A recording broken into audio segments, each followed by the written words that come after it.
Good day, my friends, and welcome back once again to Brotherhood of the Bat Collectibles. My name's Chris, and I'm the Batman statue collector. And here I have an amazing statue in front of me, and this is from our friends over at XM Studios. Now, if you have been following the channel over the last month or so, you have seen me dive down the rabbit hole of these incredible statues that represent not only feudal Japan, the samurai, ancient times, but also more modern times like steampunk.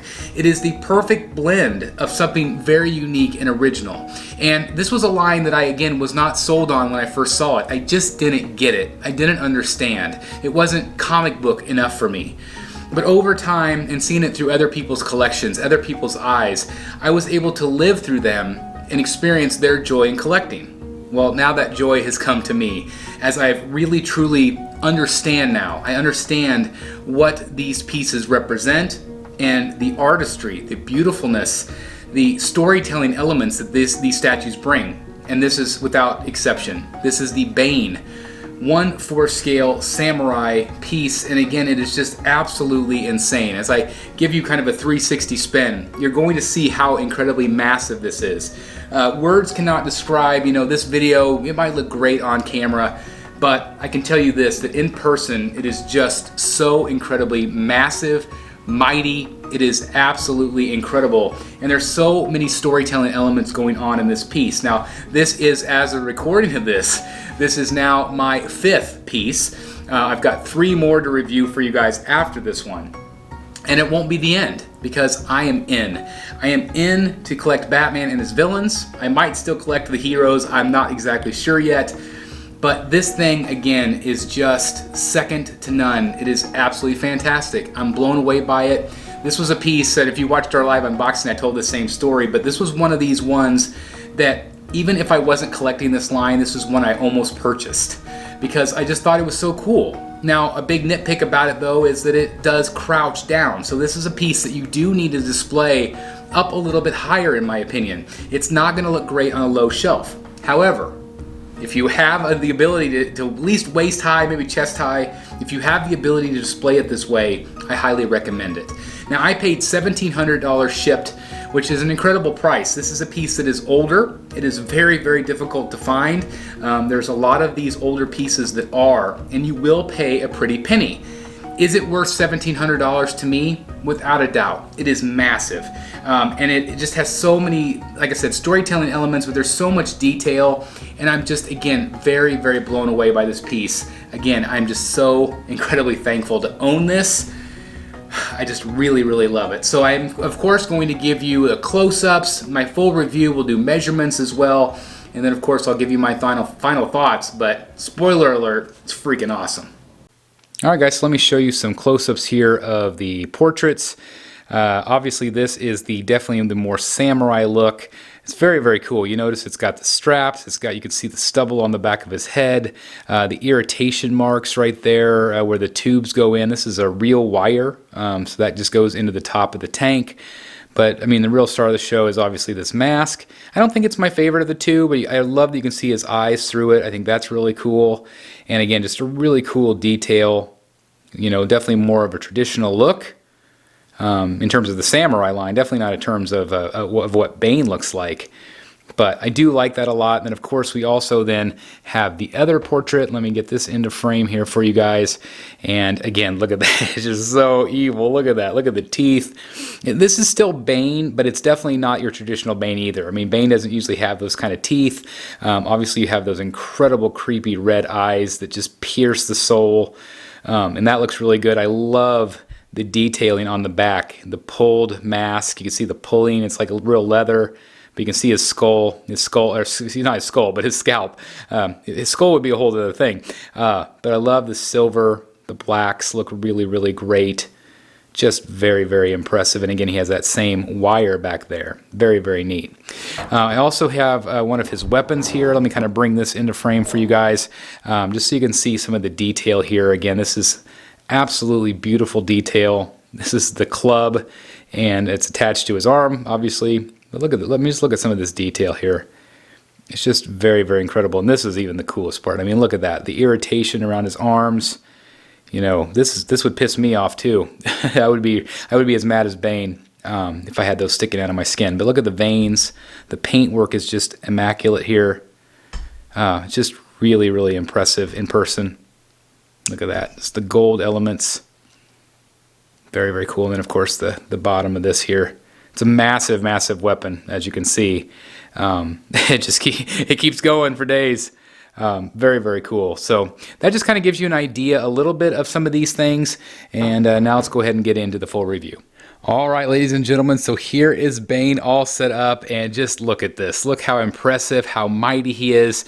It is just a massive, awesome, I can't even say how much cooler it is in person than it is in photographs or this video. I always like to say I do have a light shining, over here, so it does wash out the colors just a little bit. But just what an incredible specimen here. It's really one of the best in the line, I think, of the entire Samurai line. The base itself is massive. It is the size of like a Prime 1 third scale base in some respects. It's just oddly shaped. It's an odd shaped design, but I do want to go ahead and show you all the details.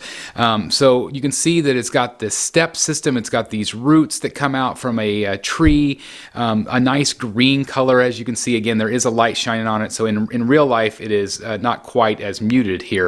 And of course you have this great lantern effect.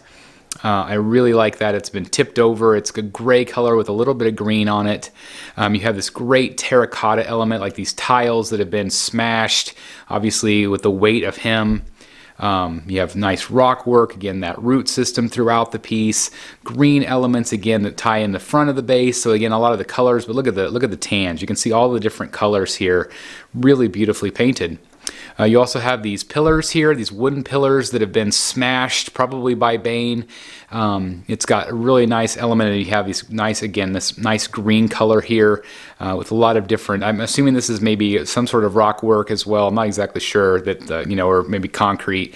But it looks really awesome. And then, of course, you do have this real twine element, which is nice. So you can kind of wrap it how you want. I have this, kind of sticking out. I kind of like it. Just gives the piece a little bit of movement. If you look at it from the side, I just kind of like that. So I'm going to leave it like that.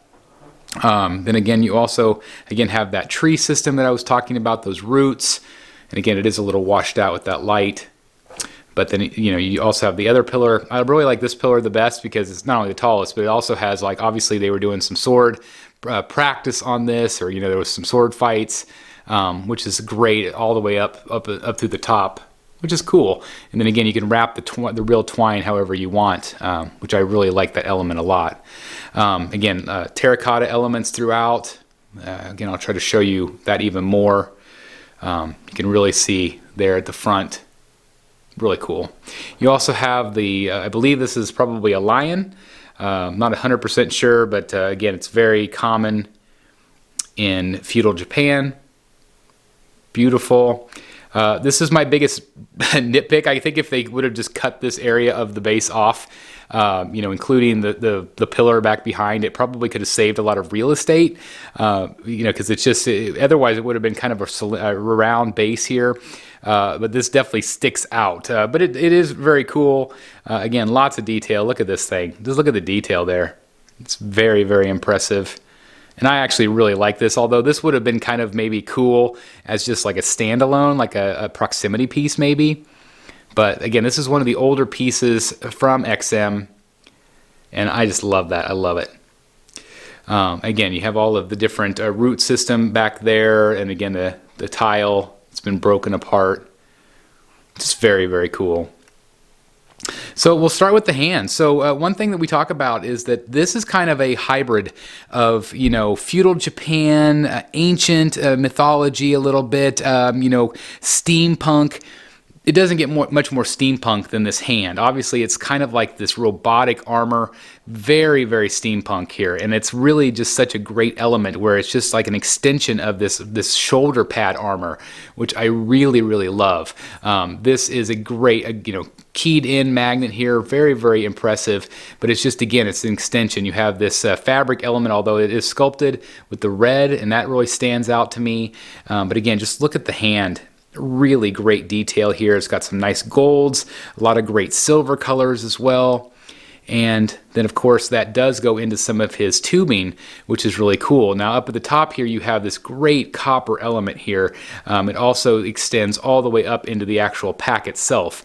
But again, that's just really, really, again, so much detail. And look at the texturing. It's just, it feels like real copper. Really, really nicely done. I see I actually don't have that tube all the way in. Make sure I get that in for you guys. But that looks really great. As we spin around, I do want to pay attention here to the patina on, again, the rockwork. You see some of that green, that, you know, it's like really nice patina. But look at the texturing here on the foot. Again, this is an older piece, so, you know, the newer pieces are even better. They're even more textured in a lot of cases, but I'm just really impressed with the way that looks. Just looks very real.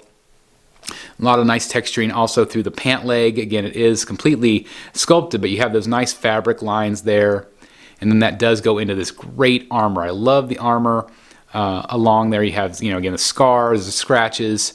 You also have a big piece here, you know, around the crotch area, cod piece or whatever you want to call it. But then it does have this real twine. So again, you can kind of pose that if you want. I think that's really cool. He is crouched down. So, you know, he's kind of taking a defensive pose, a defensive stance, which I like. Some people have critiqued that it's, you know, he's so short, you have to display him up high, and I do agree with that. So that is a, you know, a ding on this piece, I guess you could say, but as long as you have someplace higher to put him, I think you're going to be fine. Look at that detail there. That is just incredible. The golds, the silvers, it looks like it's been hand hammered. Love it. Absolutely love it. You're also going to notice some details here on the chest. I just want you to really see the colors here. XM has done a phenomenal job with the paint, with some greens in the skin. You can also see all the veins, the venom coursing through his veins. You have a great buckle there as well. Again, I'm sorry, I'm trying to get as tight in here as I can, guys. Again, some nice, what looks to be like a leather element with the belts. All of this, again, is fully sculpted in his chest. Again, you can see the belt buckles. It just looks very real. That then continues on the back side, as you can see. You have this nice rope element here that comes down. Again, that is fully sculpted. Just again, look at the green veins. Look at that. So freaking awesome. That then brings us to the pack itself. I want to show you some of the detail on the back of the pack. This is real wire, guys. Like, that is real wire that they've included. It's just so neat. Like, this is sculpted. It's just so good. Then you have these great gold elements here with all the little valves sticking out. And then that then goes into the actual top of the pack, which is cool. Again, you have all of that same copper element. So the copper elements on the valves, again, you know, are the same as these copper elements down here on the glove or on the arm. Just very, very cool. I love the pack. And my friend Dan, you know, we were double live unboxing that. And thanks to everybody that tuned in again. But he mentioned that this is one of the few pieces where the backpack is actually featured. So many pieces, like even including the Prime 1 Bane, which I love back there. You can't see the backpack. It's completely hidden at all times. So I really appreciate this piece because you actually can see the valves in the backpack, which is really cool. Feeding him that venom. I said in the unboxing, I think this is plastic. I still think it might be. I'm not sure, but it is a necklace. It could be thin polystone, but it's a nice element as well with that gold. And then, of course, that does get to the mask portrait here. Let me try to get down low for you guys. It's got those beady red eyes, so evil looking. Now, this is my favorite portrait of the two. I just think this is really great, but still has that samurai feel, but also that, you know, more normal Bane feel. Of course, Bane doesn't usually have these incredibly gnarly teeth. Just love this mask. It is very luchador-like. You can see the pulling of the mask. It just looks great. Of course, it does have these wires sticking out of the mask that goes into the top of the tube. So that is very cool. Probably gives his head a little bit of limited range of motion in real life. But it just looks, I mean, look how evil that looks. It's just so cool. Now, of course, this is just one look. There is another mask, which I'm going to show you, another portrait. And there's also a secondary weapon. So this is one pose right here. You get his arm is bent. Again, you can see those incredible veins throughout. Trying to avoid the axe there, but look at the size of his fist. Really impressive. And then of course he's got some armor on the back of it as well. Again, it kind of looks like it's hand hammered. And that goes all the way down. His axe goes all the way down to the ground. But look at the detail on the back of it. Just beautiful. You can see how big this thing is. It is really massive, and of course that goes into the axe itself. Look at this thing. I mean, just look at the size of it. I mean, it's crazy. There's my hand. It's just, it's so massive, and it's just so impressive. Like, this is definitely my favorite weapon by far of the two. The club is really neat also, but look at the detail on the edging. Just very cool. Again, there's the inside of the hand, some of the what appears to be kind of like a twine, leather work on his arm. Right there. Look at the how his places where the tubes go in, how they're irritated. Got some great coloring there on the back. Let me spin it around a little bit here and see if I can get in, show you guys a little bit more of that. Again, just very, very impressive. Again, I'm just distracted by some of this great detail down here. So again, this is basically one look that you're going to get. Again, let me kind of zoom back here a little bit so you get the full effect of what he looks like. Again, he looks great from just about every angle. Again, my only nitpick is maybe the base is a little bit too big, but I mean, just the fact that, he's so crouched, he takes up a lot of real estate. Again, I don't think they needed this necessarily. I think they could have cut it off right there. And maybe made the base a little bit more accommodating, because to be honest, guys, this is going to take up a lot of room. It's going to take up more room than I was expecting. I'm planning on putting him up there with Batman on that top bigger shelf.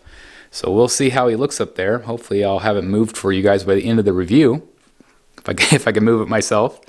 But again, just look at that. Look how cool that is. Very, very cool. Okay, so what I'm going to do now is I'm going to go ahead and change it out for the other portrait and the other weapon, and I'll show you what that looks like. All right, guys, so here is the other look with the other mask and the other weapon. So basically, this is definitely a lot more samurai, if you will. It's got a very, very cool mask. Obviously, he's wearing a mask, and you have, you can see his actually hair, which is cool. I feel like this one is just a bit more kind of cartoon-like, I guess you could say. It's still awesome. I think most people do like the other portrait better. You can see his eyes, which is awesome. His eyes actually look really great. But I'm just not a massive fan of this look. It might grow on me a little bit. I love the colors. Obviously, the silvers and the reds. The black looks very good. And then again, this is definitely more of a samurai look in terms of the rest of the line. But for me, I still like the other one much, much better. He also has this great, let me stand up here, he's got this great arm. It does go out more. It doesn't necessarily affect the depth too much. But the club definitely sticks out. I mean, the club is awesome though. I mean, look at the detail. Again, look at the size of it. I mean, there's my hand. You could just see it is a big, big piece. Really great weathering, as you can see on the side. It just is really, really cool. And again, you have that great detail. You can actually see the armor a lot better on this particular pose, which is neat. Looks like it's all hand sewn. It's very, very cool. Of course, it's all sculpted. And then you can really see the ports where the venom's going into his body. Very, very irritated, as you can see. But again, you still have that great green vein effect, which is exactly what you want. And then, of course, he's got the same wires that go in and attach right there. So again, let me sit back down here so you guys can see it a little bit better. Again, I had to sit this time as he's so low. And again, that's just the thing is that, with him crouching, you cannot have this piece on the floor. It just will not work unless you're desperate. But I would definitely at least have it chest high if you can. I just think that you do him disservice if you, have him displayed any other way. Again, I know space is a premium. But, I'm just so glad I picked this up, and I'm so glad I have a spot that hopefully he'll fit up there. Again, hopefully he'll fit right there, and I will show that to you here in just a bit. But again, let me kind of show you again what that looks like with that look. Again, it changes it a little bit, but not too much. But again, I just really love the axe. I just think that looks even cooler. And again, let me kind of show you side by side the two portraits, so you guys can kind of get an idea of what that looks like together. Again, I just like this one. This head looks a little bit bigger maybe, but I mean, come on, how great is this one? So awesome. Okay, so let me go ahead now and set up him for some measurements, and we'll see if you have room to accommodate this guy. All right, guys, so it's time to do some measurements for this beast, pun intended. He's absolutely incredible. So I want to kind of give you the overall depth, or excuse me, the width, first of all. He is approximately, I'm going to say about 20 inches, maybe a little bit more than 20 inches wide. So it's a pretty big statue. Again, when you talk about depth, there are these two poles back here, and the poles definitely make a difference on how deep it goes. So from the very front of the steps to the very back of the pole, you're going to need, again, almost 20 inches. I have about 19.5-ish if you actually go to the back of the pole. So again, you're going to need some depth here. My shelving over here is 14 inches, so it's one of those things where it's going to have to overlap a little bit in certain areas. In terms of height, when you talk about to the top of the axe, you're looking at about 24 inches high. So again, this is a quarter scale, guys. With these dimensions, it's really quite incredible. Now, of course, again, he is hunched over, he's squatting, and so, you know, you don't have, I mean, imagine if he was standing up, how big this thing would be in terms of height. So I do appreciate that. It saves a little bit of height room, but again, just an overall massive statue. Alright guys, I also wanted to show you kind of him in place. At least that's where I think he's going to be. Obviously he's part of the gun cabinet. Again, I'm planning on putting Shugo in here. But here you go. There is Bane up top, and he's right next to Batman. Obviously I've got Harley over here, and my plan is to have Catwoman here. And then I've got Joker Orochi right here, looking maniacal. Then my plan is to have Ivy right here, of course Deathstroke. I'm going to take these shelves out, at least I'm going to attempt, and hopefully I will be able to fit maybe one or two here, maybe one, maybe two there, we'll see, and leave the comic books down below on display. So that's kind of my thinking right now. Again, Shugo, I'll take the doors off and put Shugo in here, right there. So that's that. I do have Shugo right over here. Let me spin him around here. I did just get done unboxing him. So there he is. So again, hopefully I'll be able to put him in this case here, you know, create some sort of stand for him. I'm not exactly sure. We'll see. I might even be able to put maybe him and somebody else in here with the space that I have. So we'll see. Again, it is, you know, a pretty wide spot. But anyway, I just did want to show you Bane up top with Batman. Again, let me kind of give you the whole look, kind of what that looks like so far with the line. I think it's shaping up to be pretty awesome, but this guy has quickly become one of my favorites in my collection.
There you have it, an incredible look at an absolutely epic statue from XM Studio. Again, I want to give you kind of a 360 spin just to see how impressive and how mighty this thing is. There's so many details on this. There's so many great paint applications. Again, the video camera here cannot do it justice. You really have to see it in person. And if it's one of these things where you are collecting this line, I super highly recommend that you go ahead and pick this one up. It is worth the dollar amount you're going to spend. Is it worth over $2,200? That's subjective. I see this one usually right around the $1,600, $1,700, $1,800 price point. And I feel like that is very fair for what you're getting. Again, this is quarter scale, but it is a very, very large piece. When you compare this to another quarter scale from other companies, there's just so much more going on in this one. It really is so incredibly impressive. And again, I'm so thankful that I was able to find this one. Again, I want to thank the person that sold it to me. Because again, it's just an honor to own this thing. It's absolutely incredible. But again, I do want to turn it over to you guys. How many of you guys have this statue? How many of you are thinking about getting it? I'm amazed how many people have said, hey Chris, since you started reviewing the Samurai line, I have now started to collect them as well. And so, it means a lot to me that I can influence you guys in that way, because I always want to represent the best art there is on this channel. And this is definitely a line that represents that 120%. It's just that damn good. But again, I do want to know your thoughts. What do you think of this Bane? Is it, how do you rank this Bane compared to other Banes? The Daniel Bell Bane, or the Prime 1 Bane behind me. How do you guys rate this particular one? Again, I know that these are not everybody's cup of tea. However, I am just, again, very blown away by what I see in front of me. And I'm just so glad I finally went down that rabbit hole to start collecting these incredible statues. But again, let me know what you think. Otherwise, just thank you guys so very much for checking out the video today. If you are new here, please make sure you hit that subscribe button, hit that like button, click that notification bell. You guys know the drill. If you want to take it one step further, hit the join button down below for early access to our videos, bat boxes, and other perks. And again, that all does help the channel tremendously. And just you guys watching all the way to the end for every video, it really helps with the YouTube algorithm. So I cannot thank you enough for everybody that watches from start to finish. You guys make this channel what it is. Thank you guys so very much for watching. I'll see you soon right here in the Batcave. Bye, everybody. Hey guys, thank you so very much for watching today, and if you're new here, please hit the subscribe button right here on the screen and check out these two awesome videos. I think you're going to love them. And also please join us on social media, Facebook, Twitter, Instagram, and TikTok. I would love to have you join in all the fun. Thank you guys so very much for watching. See you in the Batcave.